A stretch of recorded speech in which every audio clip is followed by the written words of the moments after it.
Hey guys, welcome. Tuesday, number 11, right? Little good old 11. Happy Veterans Day to you guys. Hey, my man Josh, how you doing, my man Josh? Hope all is well. Hopefully you guys enjoyed Pyramid Stream number 2 yesterday. It was the Marine Corps 250th birthday yesterday. Today is Veterans Day. I got my guest here. I can't wait to bring him out. I'm just going to bring him out here. That way we don't waste any more of his time. Brad, how's it going, my friend? Oh, it's great. How are you doing? I'm doing well. Happy Veterans Day. Happy Veterans Day. All right, excellent. We got Josh in the house. Josh is a hatter from Alabama. He said good morning. We got Josh. Ian. Yeah, Ian from the UK. Hey, he's one of my moderators here. Right. We got a good group here. So it's exciting to have you here, Brad. Oh, I'm excited to be here. Thank you for inviting me. Oh, yeah, my pleasure. Like I said, you're somebody that I've never actually, like a lot of folks on here, I've never physically met, right? We've actually never even had like a video chat or anything like that. It's kind of like Robert Galt, right? So I've seen you guys on the Fedora Lounge. I've seen you guys educating and being just really helpful to new and old hatters alike. Hat enthusiasts. And wow, it's just one of those things where you kind of like, okay, I like that. I love seeing it, right? And obviously, you never know who's watching, right? Nobody knows Luke is watching or anybody's watching, but your reputations, right, kind of precede you. And you guys have helped so many people out with your knowledge. And just right. So for the folks of this channel right here, myself, I'm somebody that got into hatting in 2023. And right, so I consider myself relatively new to this game, and I know how daunting, right, getting into this hobby, this subculture, whatever, and what have you. Ian says, "Nice hat, both gentlemen." Thank you, Ian. I appreciate it. Thanks, Ian. You know what? Let me actually just before we even get into all that, what hat are you wearing, Brad? This is a Dobbs from 1936. All right. So it's one of my from one of my collections, and I like to think that this is what Indiana Jones would have worn, an American-made hat. And so nothing against Herbert Johnson. I've got a Herbert Johnson Raiders poet. I love it, but for a period correct hat, this is probably about what he would have worn. So. Yeah. See, I along the same lines, I'm wearing my Kavanaugh from the 1930s. I don't think I have an exact date, but let's just say 1930s. And that's gonna get. Oh man, I cannot wait to get to okay. So obviously we didn't have a set format. I kind of go off the top of the old noggin, and I'm super glad that you were able to that was your preferred method of doing this. Because I got a framework, right? So I consider both of us researchers, right? Josh says, "Wow, I have a Stetson from the 20s to 30s." Yeah, awesome. Shout out to Stetson. We're gonna get to Stetson as well, because this man, he's a man after my own heart. Because one, he's a researcher, he's a student of history, right? And it's one of those researchers are like that, right? We have what I like to call the need to know, right? I'm big into the idea of motives, right? And I come from a functional school of psychology, and we think of motives as the drivers of behavior, right? And just like any good researcher, we love our frameworks.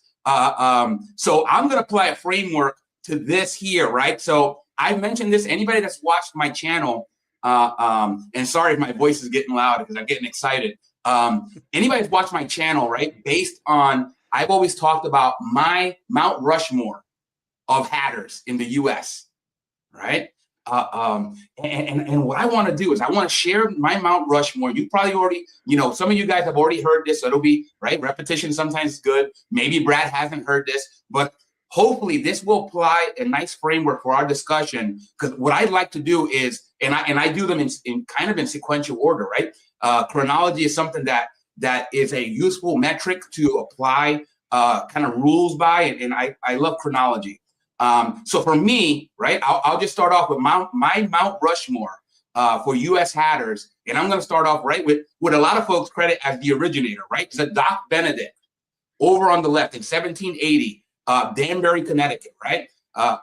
It all starts in Danbury. I know. I'm a New Yorker, and a lot of folks like to think of New York as the center of everything. But we really cannot take away Hat City right, from Danbury, Connecticut. So I'm going to start off with Zadok Benedict. Then I'm going to move into Ezra Mallory Sr., right? Right. So you can see the chronology already. And then I'm going to go out to good old John, right? We'll move away from those two gentlemen are synonymous with Danbury, Connecticut. I'll move into John B. Stetson, who started Stetson in Philadelphia, PA, but he's from Orange, New Jersey. So shout out to New Jersey and to Philadelphia. You see, you guys got it. If you guys wanted to talk to a New Yorker like me, you guys got it on us, right? Because, well, John B. Stetson, Philly, and you're in Jersey. So shout out to them. And then obviously I'm going to end it off with the man, right? The man, to me, Kavanaugh. The last great monolith, which was John Kavanaugh. Yep. Right. So what I like to do is right, to put it forward to Brad first, before we even get started on that framework. I'll give you a little time to marinate on that. But for the audience that don't know you, share a little bit about like your journey, right? You could start out with your life journey, your career journey, and then obviously your hat journey. And again, to the degree that you'd like to share with the audience. Okay. Well, everybody probably knows me by my nickname, my handle, the Hatted Professor. Right. And I came up with that a long time ago. I am actually a college history professor by training and by trade. I've been teaching for 18 years now at the college level. And so I figured, well, I wear hats all the time. I'm a professor. I'll just call myself the Hatted Professor. You know, everybody tries to search for some little hook, and that's what I came up with. My interest in hats actually goes back to, well, I guess, childhood. I wore cowboy hats. I was a big fan of the Lone Ranger. And so I had my mom made a Lone Ranger costume for me when I was a kid. So I wore cowboy hats and stuff like that when I was a kid. But my first real hat was actually a Stetson, and I bought it in 1984. A big fan of Raiders of the Lost Ark, and the summer of '84, which was between my junior and senior years of high school, my mom was taking us kids over to Europe for 6 weeks, and I thought, well, I need an adventure hat. So I went to downtown Denver to Cottrell's, which was a men's store down there, classic old time store, and I bought a Stetson. I'll have to try and find a picture of it sometime, but it wasn't really an Indiana Jones hat, but it sort of looked like one, and I loved it. So that was my first real hat, I guess you could say. And I've worn hats off and on throughout my life, but around the year 2000, I decided, I want a more screen accurate Indiana Jones hat. So I started researching it. I ran across Indie Gear online, and then I ran across the Fedora Lounge, and I was one of the, I don't want to say the earliest joiners, but I joined not too long after it was started. And that's all I was doing was researching. I never ended up getting a screen accurate Indiana Jones hat until a couple years ago, of all things. But that's what started my interest in hats. And I don't remember how I found out about the Kavanaugh Edge. I don't, I read about it or something, or saw it, and started asking questions about that, asking Art Fawcett and things like that. People. Shout out to Art. And they say, well, it's something that can't be made anymore. And as you were talking about earlier, being a researcher and a historian, I'm going, well, why not? What was so different about it? And that is what really got me into the researching the Kavanaugh Edge. And then the company that made them, and then just, hats in general. So it kind of snowballed out of that. Yeah, I love that. So I feel like there's such a kinship amongst the hat enthusiasts, right? It almost always starts with indie, right? If you're in the 80s, Indiana Jones, somebody like me, maybe it was Run DMC, right? Like, and again, from the time I got into hatting, Run DMC was long, that was their heyday, was long past. But it really made me think, wow, what were my early influences? Besides the guys in the neighborhood that were wearing the stingy brims, it was the rappers out there, and Run DMC really put the fedora back in terms of the urban environment. right? Right. Indiana Right. Jones, for moviegoers everywhere, he kind of brought that back and kind of started like, wow, that looks really good. Yeah. And Ian I says here, agree. the definition of culture. One can hear William Tell overture without thinking of the Lone Ranger. Shout out to Ian. I love that. He always has these nuggets. I guess I'm not cultured then. No. Like I said, you, my friend, like I said, are a man after my own heart.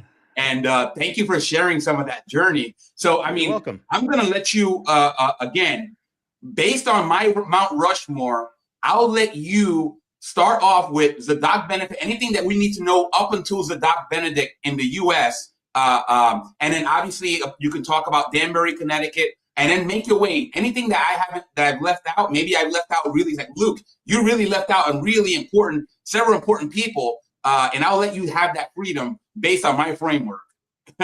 No, I like your framework. I like your choices. I don't have any problems with them. Okay. Or anything to quibble about. Yeah. My research is focused on mid-19th century and up to the present day. Yeah. So I haven't delved too deeply into the the early years. Yeah. There is a period in American colonial history where we are not allowed to make hats. Right. There's actually a British law that is passed, and they did this with a lot of things. They wouldn't let us manufacture our own things because they wanted us to buy from British manufacturers. And one of those was hats. I think it was in 1718. Right.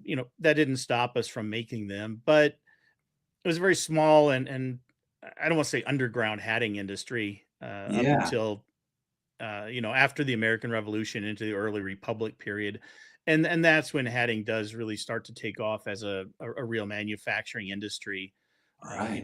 The first manufacturing industry in this country was the textile industry, but I would put hats in there with that. I mean, felt is a textile. And so, that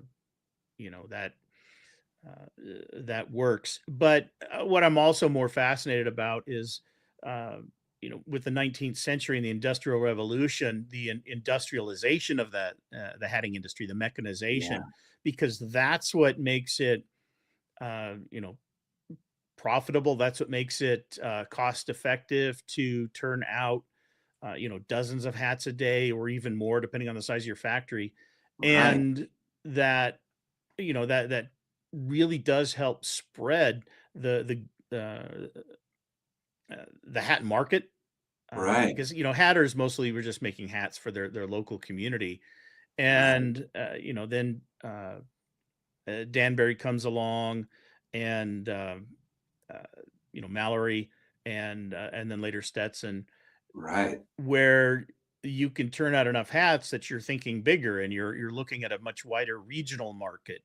And I really think, Stetson thought even bigger than that. He was thinking national market. And I think he's really, in my mind, the first one to do that. So, those are the kinds of things that interest me. And that's kind of why I focused on that era rather than, the early completely handmade, which is still fascinating. I'm amazed at the stuff that they could do with just such rudimentary tools, but that's where it starts. Yeah, I love that because, again, we have several hatters here, some of which you probably are familiar with. Robert Galt is the one that obviously from Fedora Lounge, he posts as Belfast Boy. And he got into hatting, right, in just the last 7 years or so, I believe, if hopefully I got that right. And then we got Paul John Murphy, who's out in the UK, and he's only been doing it by his own admission, only 18 months. Again, handmade, and you can see, the kind of person that Paul is, that he's kind of closed that gap in my mind, right? In my uninformed opinion, he's closed the gap on a lot of hatters, that are many years beyond his, right? In terms of experience level, but he's that dedicated, and he's right. So he starts off, I'm going to use the best materials. I'm going to learn from everybody that's willing to teach me, right? So obviously, Michael at Huffbud, you got Hornskov, you got Graham Thompson over in Chicago. These are gentlemen, right? Art Fawcett, Robert and Paul are folks that really try to study and then reach out to those folks to the degree that they can, right? Because obviously not everybody has the time. And let's be honest, not every hatter has the inclination to want to mentor, right? Right. Especially us guys, right? Sometimes, it becomes that like medieval process, right? I had to do this myself. You should have to do it too. Yeah. And, I could understand that, right? As a guy and as as somebody, right? Like, right, in the research field. But at the same time, I'm like, why not shortcut each other's process, right? We're a very niche subculture and hobby, right? There we're not that great numbers. I feel like the onus is on us. And the nice thing is that for every person, I don't know, in my mind, I'm an optimist. I feel like for every person that's kind of saying, I'm not going to divulge the secret sauce, there are several others that are willing to do what Robert and what Art Fawcett and what Michael at Hornskulls, at Huffbud, all those folks are integral in John and Paul's process, right? And that's why he was able to close this gap so quickly. And also the fact is, he comes from a business background, so he had already an advantage that I think a lot of other hatters don't have because, well, he built many businesses before he even got into hats. So, and that means he is in a great position to shortcut folks like Josh, he's in Alabama. He's Winter Jolt, but he's Josh. He's out in Alabama. He's a relatively young hatter. Somebody like Paul is going to be in a really great position to shortcut his process. And again, the idea is that none of these gentlemen are looking to be Stetson. They're not looking to, to be Lock & Co. Right? We admire those folks because of what they're able to do with that brand and create these monoliths. However, let's be honest, and I think everybody's realistic, you're not going to close that kind of gap in a short order. That takes, a kind of monumental set of circumstances. And let's be honest, the market probably wouldn't support it anyway. Yeah. But let me see, I just got, now I know what this brim edge is. I learned something new today. Oh, awesome. That's great. I love it. And then Josh says, I snuck into a bunch of cowboy hat enthusiasts group and have slowly educating them on hats and builds and the X's. Hey, that's great. You can see you don't have to be like 20 years in the game or 30 years in the game to know something. The information is out there. And that's why I love Brad's website, right? thehatedprofessor.com, because when I was getting into the vintage game, again, my hat journey started in 2023 in Croatia. I was in Split, Croatia. I bought a cheap little dinky straw hat, which I still have and I still love. But I needed something on my head. I just felt that I needed it. It fit the momentum. And I wore it, Frank Sinatra style in the back, right? The Trilby on the back of the head. I call it Frank Sinatra style. I don't think he invented it, but he certainly made it like popular. Yeah. And for me, as getting into the vintage game, folks like yourself, Brad, and your website really did a lot to shortcut my process, because now I didn't have to dig into all these things. You had most of what I needed on your website. Oh, that's great. Yeah. So just so you know what kind of impact your website has had on my hat journey, I owe a lot of it, right? And a lot of the information that I share on the Facebook groups, on the Fedora Launch, is really just regurgitating things that I found on your website. So my website that is hopelessly out of date. Well, let me tell you, my friend, I've seen a lot of the coming soon, right? And I always check it out just to see if you got new, because there's a lot of good, like, I like the framework that you have, right? I'm a big fan of frameworks, as you can already tell. And I like how you have it set up. And it's really geared, in my mind, around Hat Corporation of America. Right. So I will let you take the floor in terms of it, because I'm a big, whatever you can share about that corporation, the beginnings, right? The John Kavanaugh, the man. I know relatively little about the man. I know a few things, but I want to hear what your perspective is on that monolith. Okay. Yeah, my research focuses on Hat Corporation of America and its ancestor companies. Because that was, where the Kavanaugh Edge was invented. So Yeah. it's I guess it's not surprising that I focused on that company. Yeah. But it also fascinated me because this was the second largest hat company in the United States at one point, right behind Right. Stetson. And actually, after Stetson shut down in the early 70s in Philadelphia, they Right. became the largest by default. Right. But everybody, a lot of people have written about Stetson and studied Stetson because it makes sense. Stetson is so synonymous with hats, Right. mostly Western hats today, but they were well known for their dress hats Right. back then. They were better known for that, I would say, than in some parts of the country, like, the Northeast, for instance, Yeah. than their Western hats. But I thought, nobody's really studied the second biggest company, and Yeah. that's what I tend to do with my research is I find things that people haven't looked at before and keep digging until I get to the bottom of it. So Right. that's why the focus on that one particular company. Now I've since branched out into a lot of other uh, areas of interest, and I've done a lot of research into Stetson, Yeah. both for marketing for REH Hat Co. in Garland, Texas, and for the John B. Stetson Company in New York itself. So, Yeah.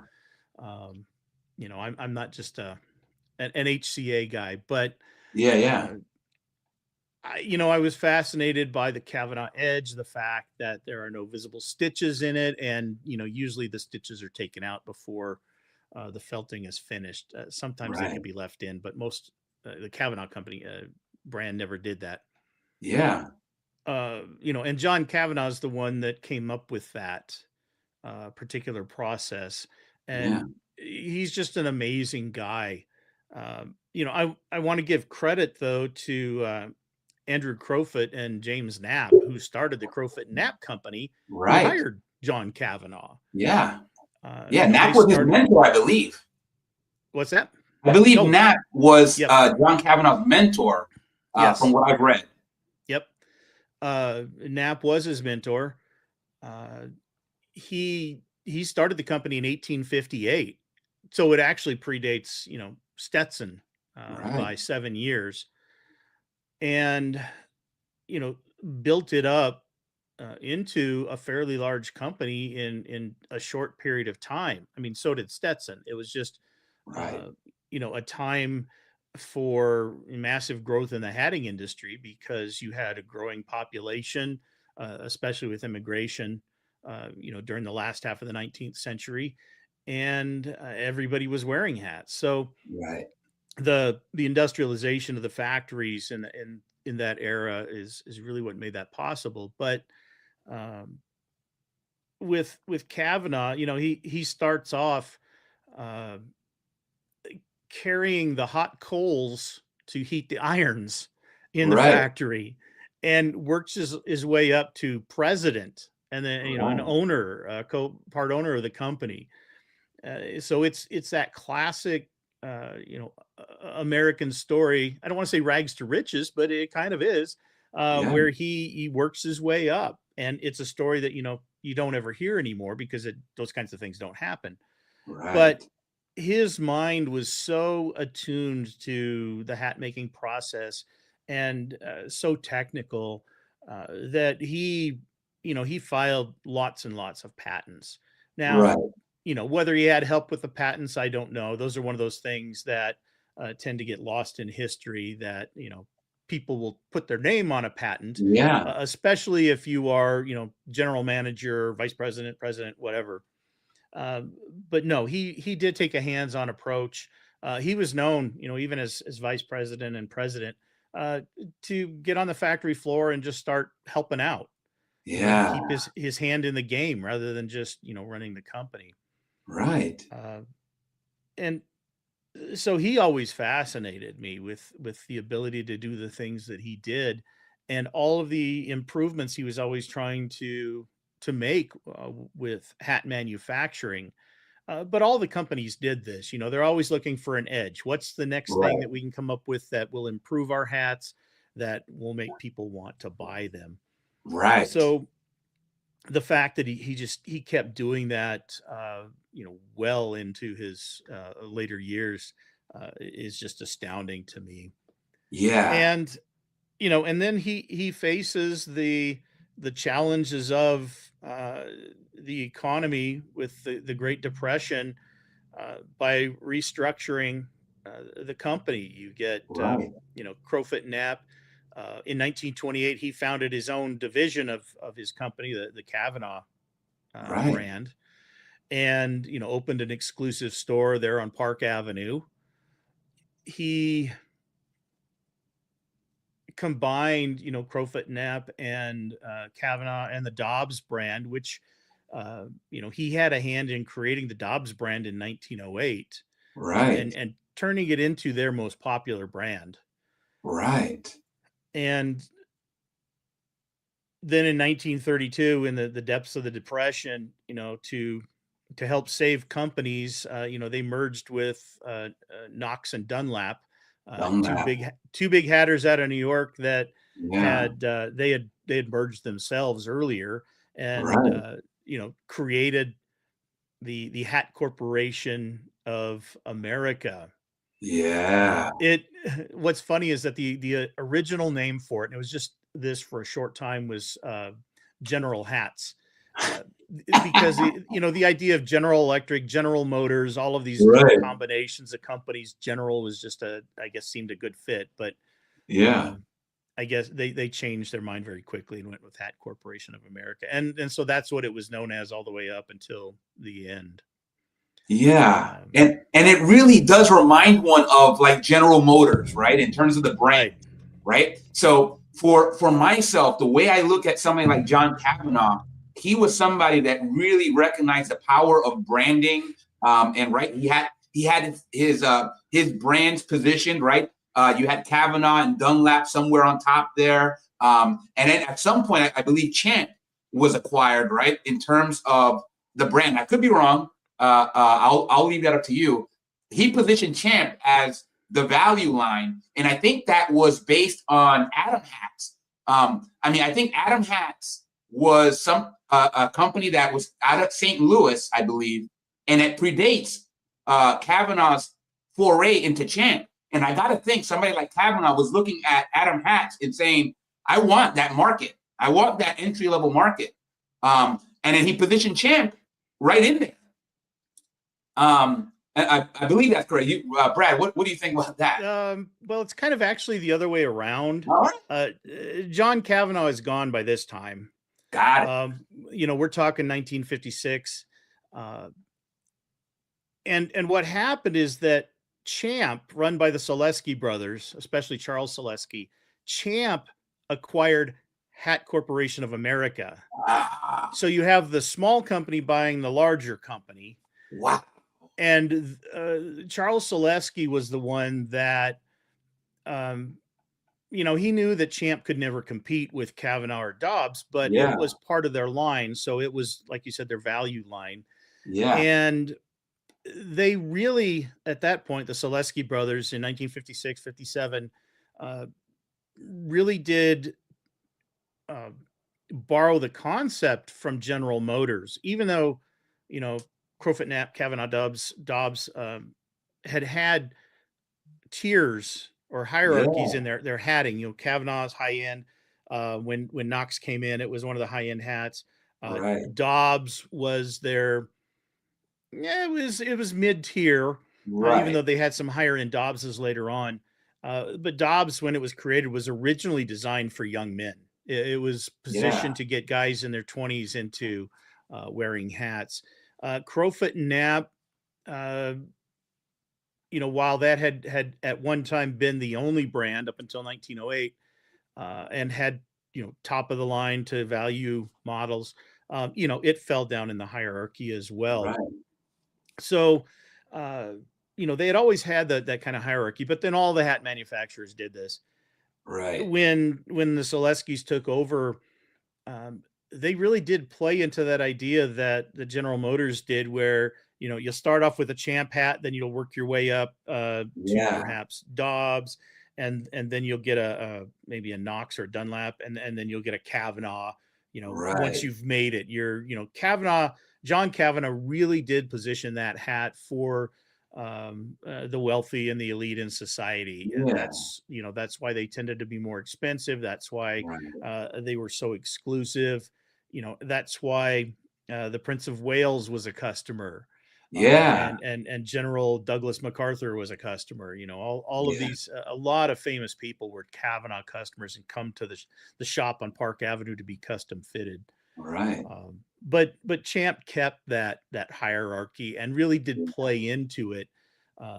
Because with General Motors, I forget how the ranking was, but you start with a Chevrolet and then you move up to Buick. You got Pontiac, Buick. Buick is their entry-level luxury, and then you get to Cadillac. Olds and then Cadillac. Yeah. So it was kind of mirrored on that with the Selesky's marketing. Yeah, I love that. And I want to ask you, because this is something, first of all, thank you for it, right? I love learning.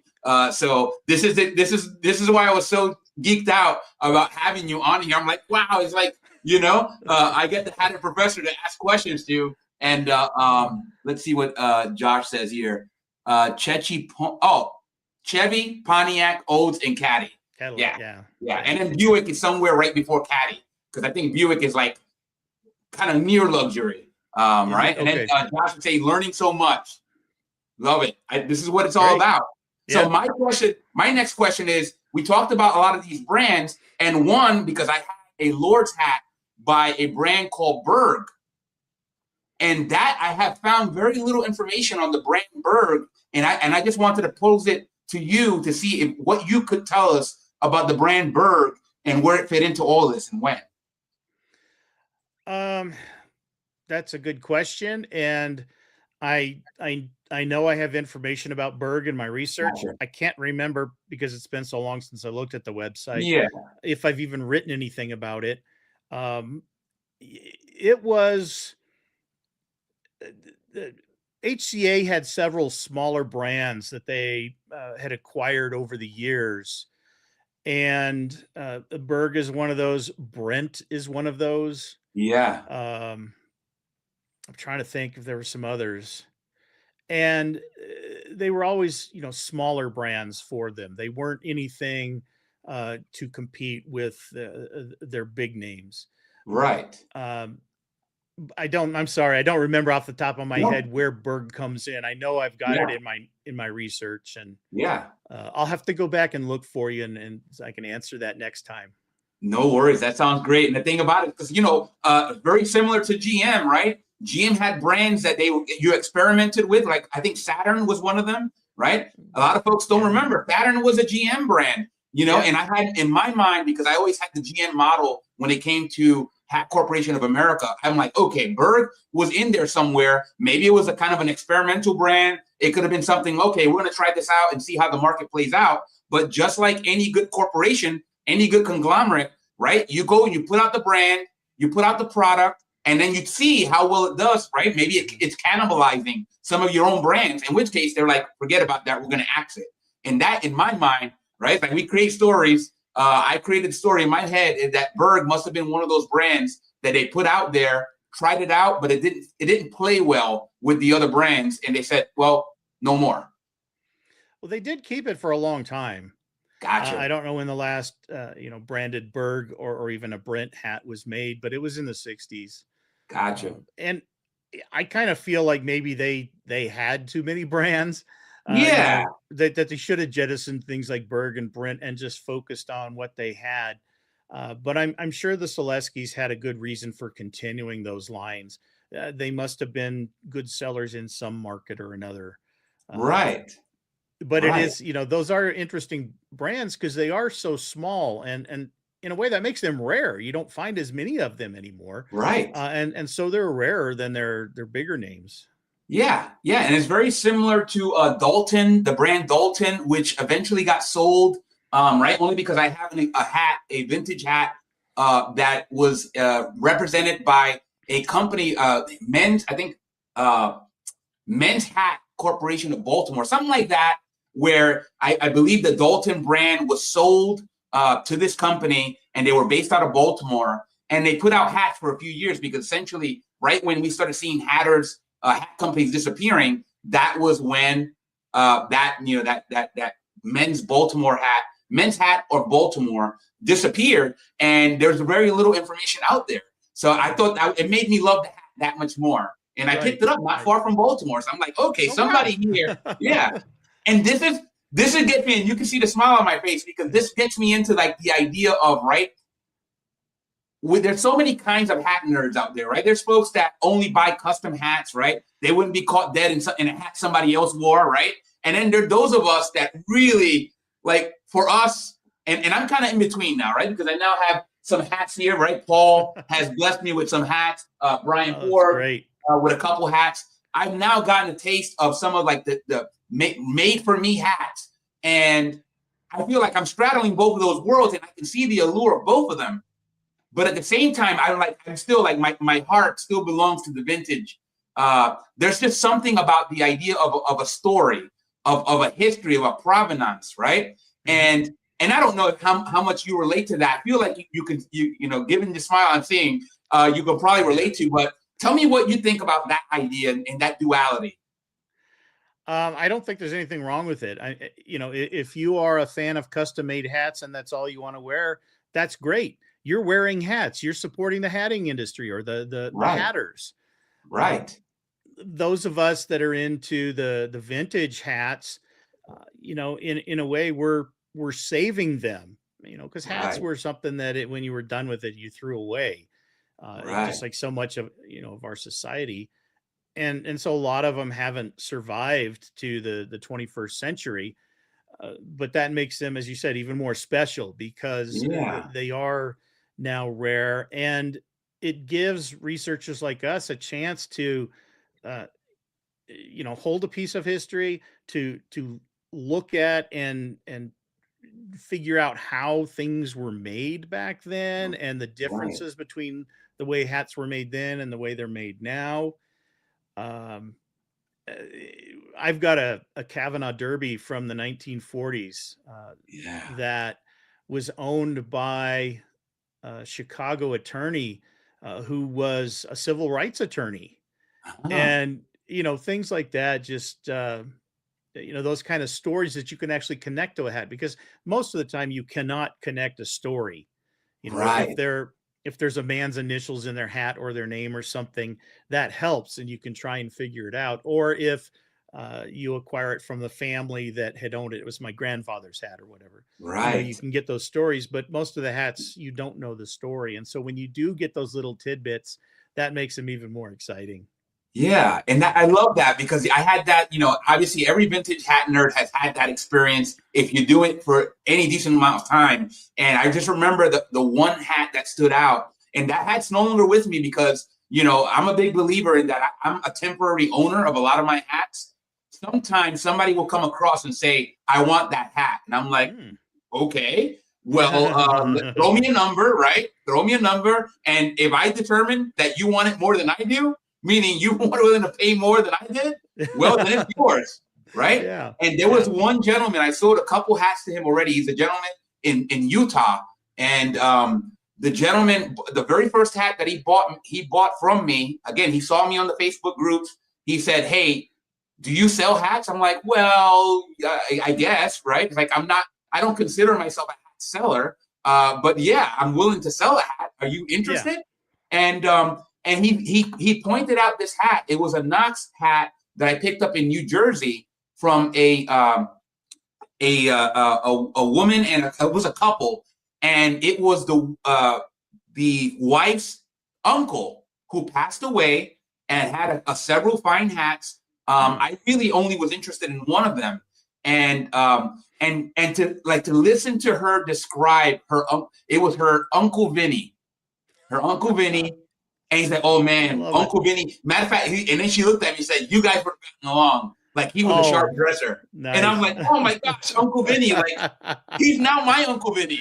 You know what I mean? Yeah. And those are the kind of stories, right, that add that nuance to a hat that you really, I mean, obviously you're not going to get that if you buy a custom hat. Although, right, the process of creating a custom hat, right, the process that I went through with Paul had made for a whole episode. We did a whole episode on that process because it really started off with this hat right here, meaning I was going to make it to be like my Mets hat, my New York Mets hat. Yeah. And, you know, by the time it got to me, the Mets were already out of the playoffs, so I didn't get a chance to implement it. But there's always next season.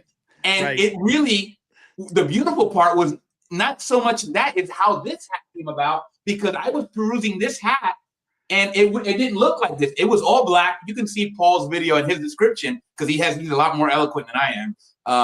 But I love that process that I underwent with Paul to get to this hat. And I consider this like a piece of art, to be honest. It's so like if that had ever like went somewhere other than my possession, I would try to make sure that story, and that's why I put it on my YouTube channel, because for me, part of this, the idea of creating this channel, besides being educational, besides taking, you know, unveiling this for the next generation of hatters, of hat enthusiasts, it really is to kind of stamp my legacy, right? So as long as Google's around, hopefully, Google won't just, pick up and close shop tomorrow.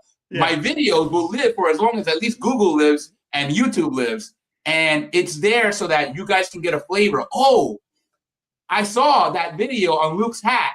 Somehow, some way, it came into my possession. Now I know the whole story. Oh, that's fantastic. Yeah. So, I mean, I don't know. I think of these things and I do, it comes up to me in my walks and I recount it and I'm like, I sound like a nutbag, but whatever. I love that you're thinking long term. You're thinking posterity. That's yeah. Most of us don't think that way. Yeah, we want to try these hats. I mean, again, obviously, some of our hats that you collect as a vintage nerd, they belong to people that are no longer on this earth. Meaning they have moved on to whatever the next stage is after one it physically leaves the earth. And you're like, wow, that's a testament to the fact that whoever created this hat, it's built to last. Right. And there's something beautiful about this. Kind of like the guys that are really into vintage cars. They're into vintage watches, right? And they're really into that story. There's connections there that any guy, even if they don't care about hats, could appreciate. And I say guys, but I mean like mankind, right? Like I say guys, but I'm like guys. Everyone, right. And women, children, and alike. And I don't know, I just get giddy about it because I'm like, wow, where will my hats land next? Which is a great question, actually, that we've discussed here on the channel is, what would you want to happen with your hats? Ian posed that question, and it blew my mind because I'm like, yes, we tend to think that we're going to live forever sometimes. Obviously, we get to a certain age. My parents are in their 80s now, and, I know they're not going to live forever. As much as it pains me to think about that, and I know that means you're right. Once our parents go, it becomes really difficult not to face one's own mortality. And these hats are part of my story. And I'm like, I don't know where they're going to go. I just hope that they find their way, and that might be a good business idea for you guys, right? That are looking for businesses, right? There's probably money in the idea of I'm the person that you call when you want somebody, right? When you don't trust your executor to figure out what they're going to do with your hats, call me and we're going to come up with a way so that I can respect what you want done with your hats. I think there's something to it, but again, I'm a little, sometimes I think a little too lofty and somebody's like, no, look, that'll never work. Yeah, no, you're right on the money there because I've been thinking the same things. I'll turn 60 in 13 months. And so the end of my life, my mortality has been on my mind, not weighing heavily or anything like that. But, it's like, well, it's time to consider making a will. Right. And, figure out what's going to happen to everything. I don't have any kids to pass anything on to. Right. So, what do I do with my possessions? And I have been, trying to figure out what to do with my hats because I've got a pretty extensive collection. Most of them are still sealed up because I just don't have any place to display them. Right. Ideally, what I would want to happen with my vintage collection is I'd love to see it go to a museum. Correct. Uh, And it begs and the question, which museum? yeah, and that's the problem, that I don't really know of any. I remember, I don't know, 15 years ago or so, running across a hat museum somewhere, uh, but I don't think it was one that I felt comfortable with Yeah. talking to. There had been a big uh, display of hats, mostly from the HCA brands, in Norwalk, Connecticut, which is where they were Right. based Yeah. a number of years ago. And I thought, well, that would be nice if, if they had a museum to donate it to. But then the museum that they had it in closed, and the last I heard, the collection was in storage with the city or something. So Right. if there was a museum in Norwalk, Connecticut, that would be interested in my hats and all the documentation with it, Yeah. that's my ideal situation. Yeah. My least ideal situation is to part it out, Right. to sell it off piecemeal. Um, Right. sure, I could make more money perhaps that way, but Right. I'm not interested in it for the money. I want the history preserved. So if Correct. anybody out there wants to open a hat museum, especially Norwalk, Connecticut, Yeah. and you're listening, let's talk. Yeah. All right. That sounds good. But so yeah, no, you're not crazy to think about what am I going to do with my hats. Okay. Yeah. Because, I mean, I got to tell you, I mean, there's a lot of us out there, right? And I'm going to use Paul's terminology, because I just feel like the British usually have so many great words. He goes, because he's only been doing hatting for 18 months, but he said, I've come across a lot of moneyed individuals. I'm like, I love that. I'd much rather say moneyed individuals instead of rich people, right? Right, It seems yeah. like a better euphemism. He said, they're not rich. They're moneyed. I'm like, I love it. Thank you, Paul. There's a lot of moneyed individuals out there. And right, the reason why we talk about this is, well, some of those moneyed individuals might find their way to this stream. Maybe not while it's live. It could be when I like to refer to in syndication, right? Once we hit the end stream and it goes into the YouTube archives, somebody somewhere finds out about Good Luke's and says, hey, wow, that's got legs. I'm going to do that because I can. Right. Because I got all this money and I don't know what to do with it. And I'm like, yes, do that, please, because you already seen Brad, and I'm thinking about it. Steve Heck from the Fedora Lounge, he posts as Mazer Wagner. He was on the show, and he's got a ridiculous collection of these German Austrian felts that it's lost. That art, by his own admission, I'm like, I'm not one that I can, like nobody's doing it like that because they can't. And I'm like, what happens to his collection? Right. And I'm sitting there, I'm like, anybody that's seen Steve Heck's collection, right? He showed some of his hats. That's probably just a drop in the bucket of what that gentleman has. And he has background. He's also a student of this game. And like, he's somebody that's friends with Graham Thompson. And they talk about that because Graham has talked about trying to recreate some of that. And it's different. Like, Steve is like, I'd love to think that somebody could, but I really doubt that they could. Right. And now you're like, oh man, this stuff has to be in a museum, because you don't want that to be in somebody's attic collecting moth bites. Yeah. You know what I mean? That's every vintage hat nerd is worried about two things, at least two things, but two things. One, buying that hat in the mail and then receiving it in an envelope. Yeah. Right? It's kind of like, really? And then two, having their hat be in somebody's attic, right, after they're gone, and just like, it's like it never happened, right? Right. In some sort of vault, and then not even in good conditions, right? Because essentially, and because some of us, we get our hats, and that's how they've been stored. Mm-hmm. And you're just like, I can't believe you did this, but I'm glad it's here now. And it gets me to Josh's point here, which he talks about. This is another part of the journey. It hasn't been my part, but with Paul and with Josh and with Robert, restoring the hats. Mm-hmm. There's such a great tradition, and it really is about giving new life. And you start really learning a hat once you deconstruct it, right? Some of us are a little bit weary about that, right? Like, I got to tell you, when I first heard that, I'm like, it made me cringe a little bit because I'm like, wow, I wouldn't want to see it deconstructed, right? But at the same time, when I've seen a hat that looks like it could, they'll show before and after photos.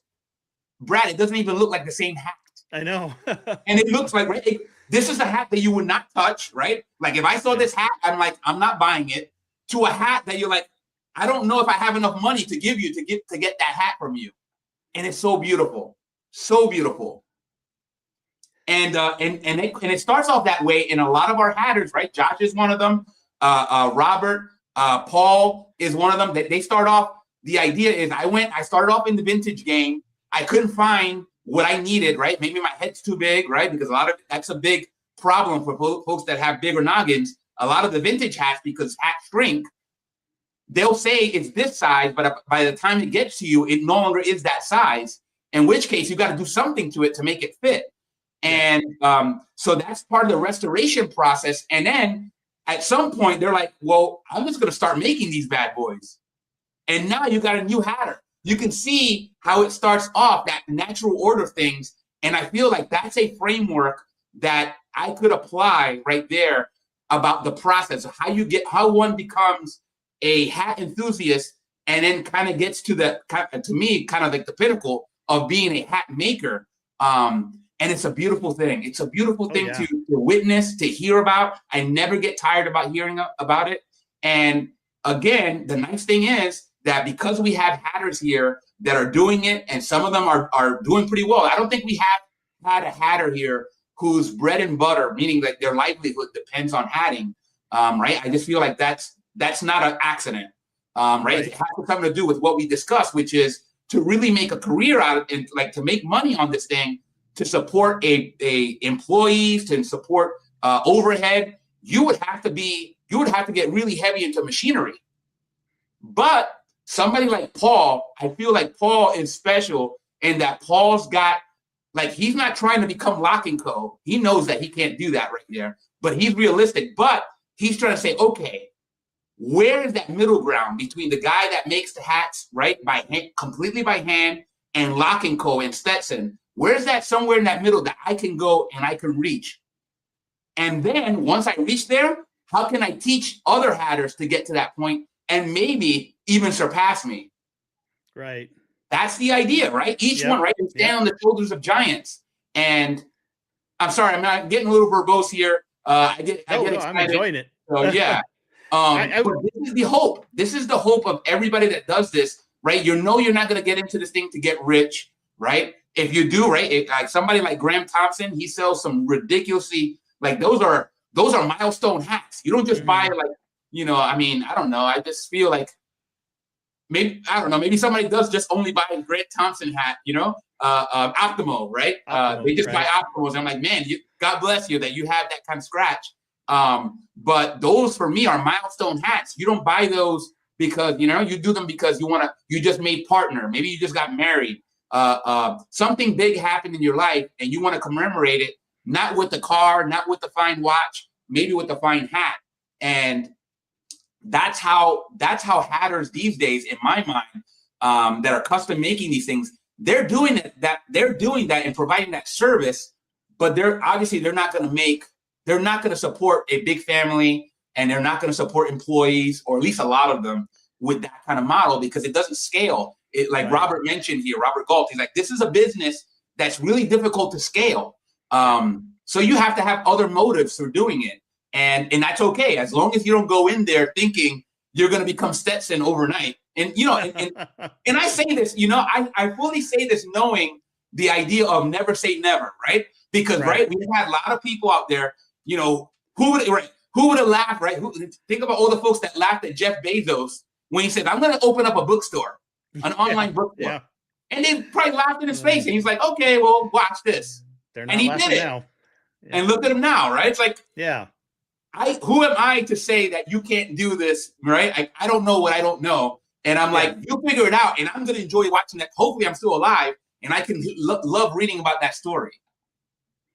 Somebody could figure out how to scale it, that's for sure. Yeah, yeah. I got into hat making as well as part of my research. Yeah. And I was in it for the business and for the enjoyment of it. Uh, researching manufacturing of Kavanaugh edges led me into researching the manufacturing of hats. How is it Right. done? And I followed the work of uh, Art Fawcett and Yeah. the late great Steve Delk Yeah. uh, from Adventure Built. And I decided at one point, well, I'm going to learn how to make hats. I'm going to help. I'm going to teach myself. At that point, we didn't Yeah. have YouTube, so we didn't have all those nice videos. Right. And uh, I bought the equipment. I have almost a full collection of uh, sizes in number 52 Yeah. hat block. Yeah. And I bought a foot toliker and iron and what else did I get? I don't know. I sourced all of the materials, the sweatbands, the ribbons, the liners. I had liners produced with my hat Yeah. logo company on them, Bowers hats. Yeah. And my dream was to be, I guess somebody like Art Fawcett, Yeah. and just selling hats. And then that ended up falling by the wayside because I found out I only like making hats that I like. I don't necessarily enjoy making hats that other people want. So Yeah. Yeah. that sounds really selfish, but it taught me a valuable lesson that I wouldn't be uh, a good hatter in making hats for what people had in their minds. Yeah. I was fascinated by the hats of the 20s and 30s, and those are what I wanted to make. And that Right. was it. And the few orders I got weren't for any of those. And Right. after a bad experience with the little old lady, uh, a member of the hat club, Yeah. I spent forever making this hat for her, and she was never happy with it. I had to refund her money, and she gave me the hat back. And I was so disgusted that Yeah. uh, I have not made another hat since. That was a long time ago. Uh, so my collection of blocks and stuff is collecting dust, and I Yeah. keep thinking, well, maybe I'll just start selling those off. And then I think, well, no, maybe I should just make the hats I want to do and put them up on Etsy or something Yeah. and see if anybody buys them. And I may end up doing that because I don't want the sweatbands and the liners I have to go to waste. Yeah. I still have felt bodies from Winchester, though I'm looking into some of the overseas companies that are really selling well over here now, Yeah. and getting hat bodies from them. So I may get back into the hats, but I respect guys that like Robert and Yeah. Tony. Uh, Tony actually lives in the same state as I do, and so Oh, we talk online quite a bit, and he's from Tumwater Hats, yeah. and I really respect what they do, and that they're bringing in income that way. Yeah. For me, Yeah. I'm more interested in the history, I guess. Yeah. And I, when you mentioned Denver, because I recently went to Denver for the first time, and Oh, I got to meet Lucifer himself. all right, Right outside the airport. Like, yeah. I was fascinated with that whole story. I'm like, yeah, Yep. Lucifer killed his owner, like Yep. his maker. The murdering statue. Correct. And it's a wicked looking, like, I don't care what angle you look at. When you see the eyes, you're like, holy cow. Like, and then they'll tell you the story. Oh yeah, the guy that made him, that killed him. Yeah. Like, oh my God. So it's like, hey, welcome to Denver, by the way. Yeah. Home of Lucifer. It's a But yeah, great story. town. Yeah. So yeah, and you mentioned the story of the little old lady. I feel like Paul and you have to get together because you might have had the same customer. Paul had the same kind of experience, and I'll let him, like, obviously you're now part of the group chat. I'll let the nice thing is, if you want to get rid of like equipment, you got hatters in that group chat that may or may not be interested, or they might know somebody that'd be interested. I would personally want to see you keep making hats, because I never want to see anybody, like, it feels like somebody like you you belong, you should be making hats. But, it's my opinion. I'm like, everybody should be making hats except, myself, because I'm maybe one day. But you want to keep seeing that people do that, because you're like, for myself, my selfish reasons, I never want to see a dearth of hatters out there, and we support each other, right? Because, well, we know how hard it is to be a hatter out there nowadays and make a buck. So, whenever folks come on here, I try to support them in any way I can. Obviously, I only have limited funds. I can't support every single hatter, but I can support them maybe by just featuring them on here, sharing their story. Maybe somebody else sees their story and says, "Hey, I want to buy a hat from that guy." Yeah. And that's how it works. Maybe that's the way I can do this. And again, like for me, I might be really like overly optimistic, and I maybe essentially, it might say more about me. I just feel like hat people are the best people. I agree. There's just something about the hat, right? Like you see a lot of jerks. Like, and don't get me wrong, we do have our jerks in, right? When you got guys in a hobby, that you got guys and you got the guy ego, right? You're gonna have your jerks, but I feel like as somebody that's dipped their toes in, right, the academic realm, I've dipped my toes into the vintage watch realm, into the car enthusiast realm, right? If you go and I compare notes, right, there's a much smaller percentage of what I call jerks, and I feel like the hat is something to do with that. Meaning that once you put on a fine hat, you almost want to carry yourself with a little bit more dignity. Yeah. It does that to you, and it's hard to explain to folks. But you want to do that. You want to tip your hat. You want to do all those things that you're like, you feel that somebody should. You want to live up to the hat. Correct. Yeah. And that's the thing. Like, it's kind of like the idea that in one of my favorite books, and I don't read very often. I do audiobooks, but the one I always go back to is Dale Carnegie's How to Win Friends and Influence People, right? Because one of the tenets is that people will rise to the level of expectation that you set for them, right? And I feel like the hat is a perfect embodiment of that. Yep. You put on this hat and you automatically you want to dress better. You want to like fix yourself up a little bit more. You want to be nice to people. And I'm like, wow, it's kind of like, it really is very magical. And that's why I think we kind of really, like, we throw ourselves into this hobby because of what it's done for us. Anyway, I mean, that's, again, some of my pontifications. Josh over here said, I pray I don't have that customer. Yeah, the little lady. Me too. Yeah. Me too. It's everybody's like worst nightmare, right? Because that person because Robert and Paul, they've done really well by describing the fact that they still get jitters.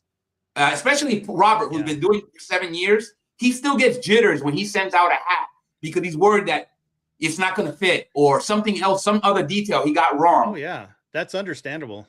Right. And yeah. Well, I was going to say, when you make a hat, and this is true of anything that you craft by hand, you are aware of every single flaw in that. Correct. And you see it, and it bugs the heck out of you. Yeah. But it's cliched, but the thing is, everybody else doesn't see that. Correct. They don't see those flaws. They don't understand that is a flaw, and right. So I get that it's right. You're right to be nervous. What if they don't like it? And what if they find something wrong with it? Yeah. Unfortunately, I worked retail for a long time when I was younger, and anybody that's worked retail or in the service industry knows that you get customers every once in a while that you'll just never please. Right. They're just like that, and I think that's what this lady was. So that's something you have to be aware of if you are selling something to the public. You will run into customers like that, and you just have to let it. That's right. Brush off, and I didn't. I just quit. Well, the thing is, we have a negativity bias as human beings. We remember the bad stuff, and we put so much more weight on the bad experiences, even though as a percentage of they're probably a small percentage, but we just put so much weight because it's like it makes you cringe. Like you can never forget that look, right? Because even though you know that the customers are being unreasonable, you're still like, I can't believe I let this happen. Mm-hmm. It's like that thing that heart that we're like our own worst enemy sometimes in anything we Exactly. do.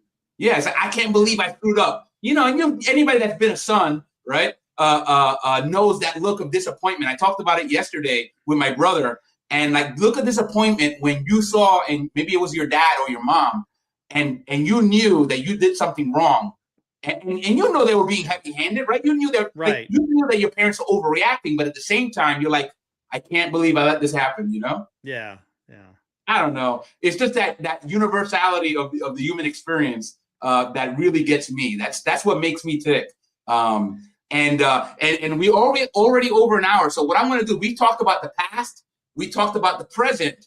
What I want to ask you to kind of close out the show, Brad, is what do you see if you can remember some of your dreams, right? I'm a big fan of futuristic movies, right? I'm a big fan of Star Trek, right? I love Star Trek because it really does capture, right, right, what the future could be like. But also it's tethered to the past, like meaning our present is their past, right? Yep. So what do you see, about this hat hobby of ours? What do you see? Because I have a point on this because Robert introduced me to a gentleman on Instagram called Yabola Hats, right? And he is an interesting hatter because he's starting to create kind of a mechanical hat. Like his hats, right? And Robert said it best. His hats aren't made in as much as they are constructed. So there's a little bit of engineering going on here.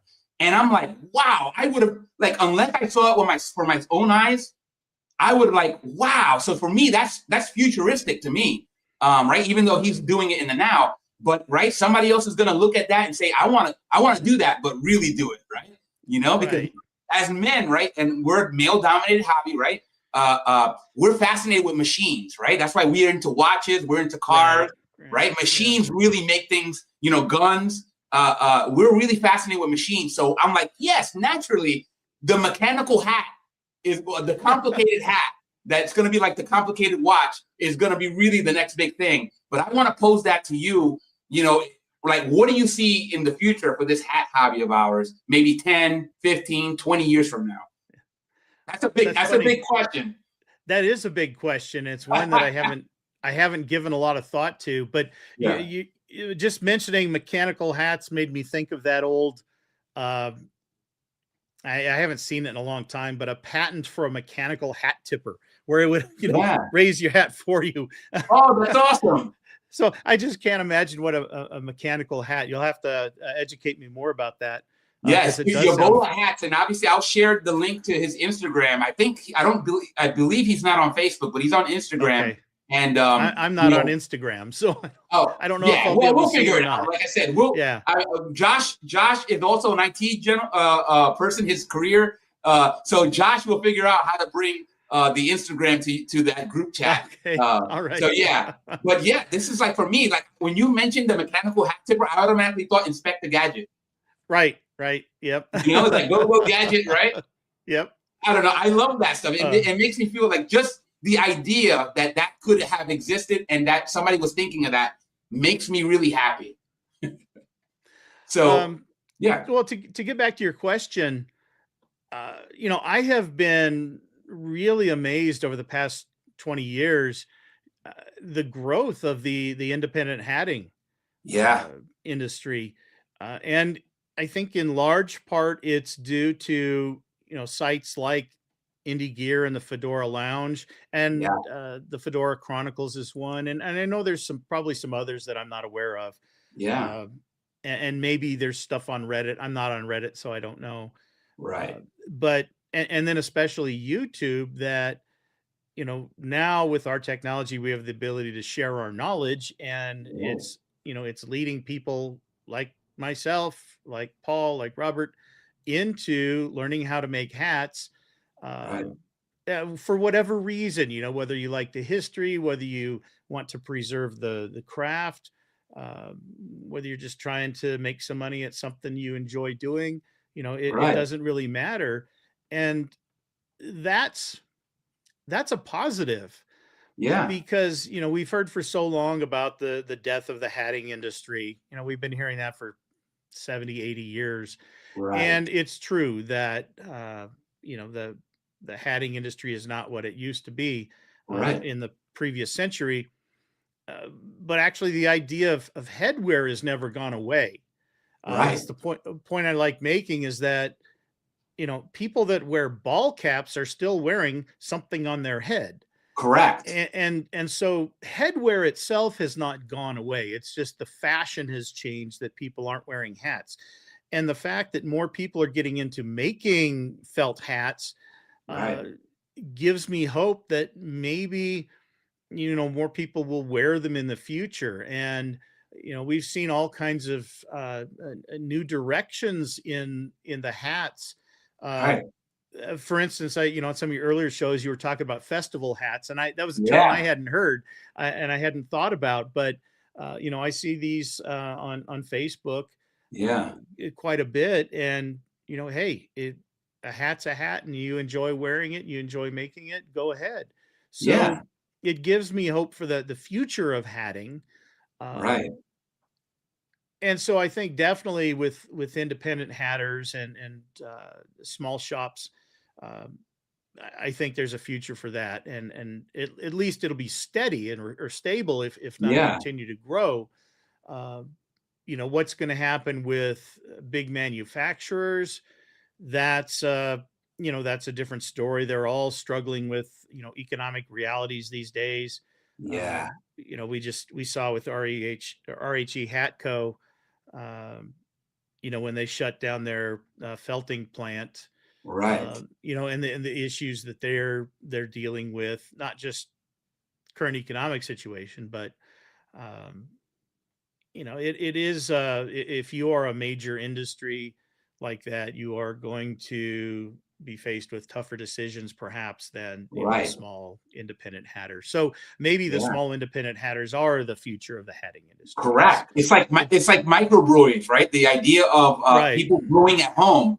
They're like, well, I'm gonna it's that thing. It's very similar to, like I said, that whole idea of crafting your own. Like, in people that are into guns, they'll roll their own, right? They call it rolling their own ammunition. There's some connection there that is scratching that itch. And I like that you mentioned headwear, right? Because that's different than hats.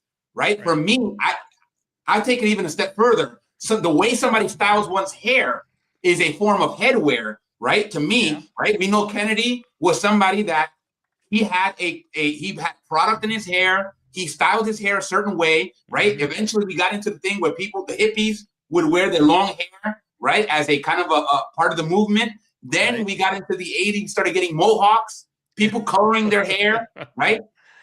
Product, right? The industries that allowed you to go and style your hair. If you're lucky enough not to be follically challenged, as my friend Paul would say, right? If you got the follicles, right? Otherwise, you can pay and get follicles, right? You can get some headwear, right? So that industry has obviously propagated, but the idea of headwear it's a little bit more lofty and it's all encompassing. Right, we talk about fine hats, but headwear in itself, that hat, like it never went away. Right, essentially, it just evolved away from fur to your very own, your natural headwear, and then product. Now you can start.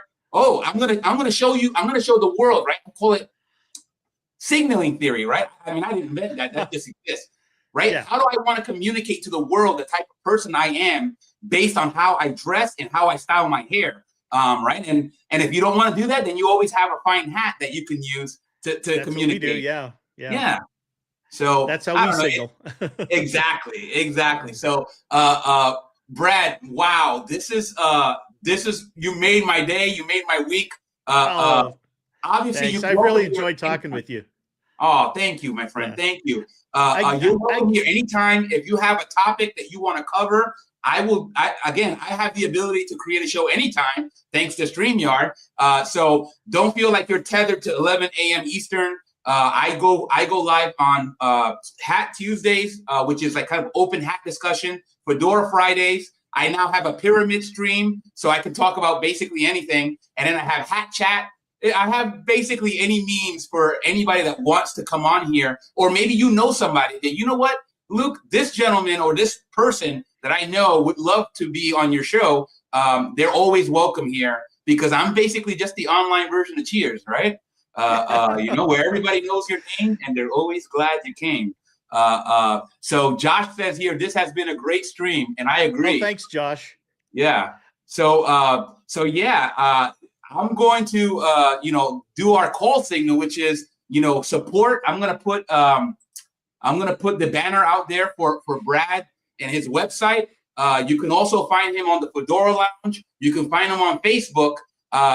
So I want to make sure you guys go out there and support Brad in anything he does, right? Maybe he gets back into hatting. If he does, well, make sure you support him on that as well, because he's an asset to this community, right? I don't need to talk. Like, you saw what we just saw with, right? You saw what this man has, right, in his noggin based on his hard work.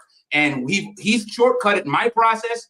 He's probably done the same for so many other people. And, it's my pleasure to have him on the show. So go support him. But even if you don't, right, support my channel, support his channel, support Paul and all the other hatters we have. But even if you don't, right, even if you don't go and support myself, you don't support this. I'm going to point you this way. I think you're this way in terms of even if you don't support this gentleman, the one thing you got to do, there's only one thing you got to do. Right. Ian says, yes, Josh, great show. Thanks, Ian. Agreed. The only thing I need to ask of you is stay hatting, my friend. Have a great day. Ciao, everybody. Thanks. Thanks, everybody. Thanks, Luke.